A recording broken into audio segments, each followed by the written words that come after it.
ክልላችን አሁን በተጨባጭ ያለበት ሁኔታ ሰላም እየተረጋገጠ ያለበት ሁኔታ ነው ያለው። ጽንፈኛ ቡድኑ በፖኬት እየገባ ያለበት ሁኔታ ነው የምንመለከተው።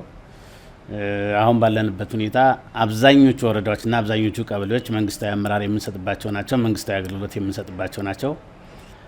ህብረተሰቡ የሚያገኛቸውን አገልግሎቶች ለምሳሌ ግብአት ለአርሶ አደሩ እንዲደርስ፣ ማዳበሪያ ለአርሶ አደሩ እንዲደርስ ከባለፉት በሰላም ጊዜ ካሰራጨ ነው በላይ በርካታ ግብአት ለአርሶ አደሩ እንዲደርስ ለማድረግ ሞክረናል። የሕክምና መድኃኒቶች ለህብረተሰቡ እንዲደርሱ ለማድረግ እየቻለን ያለ ነው። የሽፍታ ጠንካራ አገር አይገነባም።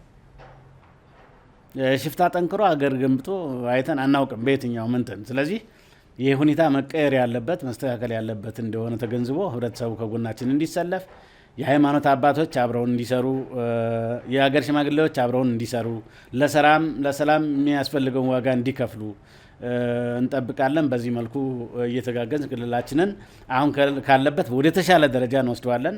አሁን እንደምታዩት አካባቢው የተረጋጋ ነው። ይህም ባህር ዳርን ይዛችሁ ትልልቆቹ ከተሞች አስተማማኝ ሰላም ነው ያለባቸው። አሁን ሰርጎ ገብነት ነው። ሰርጎ በመግባት ጥቃት የመፈጸም ፍንዳታ የመፈጸም ሁኔታዎች ቢኖሩም ፊት ለፊት ተዋግቶ ወታደራዊ የበላይነት ይዞ ክልላችንን የሚያንበረክክበት እድል የለው። መንግስትን የመገዳደር አቅምም ብቃትም የለው። ኮስምኗል ማለት ይቻላል። ሆኖም ግን ጠላት እርስ በርሱ እየተጋጨ ነው። እርስ በርሱ እየተጋደለ ነው። ለሁለት ለሶስት የተከፈለ ነው። በጥቅማ ጥቅም ይጋጫል፣ ይጋደላል። እንኳን አይደለም አገር ለመምራት እንኳን ክልል ለመምራት አንድ ላይ ቁርስ አብሮ መብላት፣ ምሳ አብሮ መብላት የማይችል የማይነበብ እና የማይግባባ ኃይል ነው። ይሄ አገር ሊገነባ ቀርቶ አገር በማውደም ነው ሚና ሊኖረው የሚችለውና ከዚህ አኳያ ያሉት ነገሮች መታሰብ አለባቸው። ይህም ሆኖ ግን የሰላም አማራጭን ተቀብለው ወደኛ የሚመጡ አሉ። ባለፈው ዓመት 12000 የሚጠጋ የጠላት ኃይል መጥቶ ስልጠና ወስዶ ወደ ህብረተሰቡ ተቀላቅሏል። በዘንድሮ ዓመት ደግሞ በዚህ ሩብ ዓመት ብቻ የመጀመሪያ ዙር 3421 የታጠቀና ያልታጠቀ የጠላት ኃይል መጥቶ ስልጠና አግኝቶ ወደ ህብረተሰቡ ተቀላቅሏል።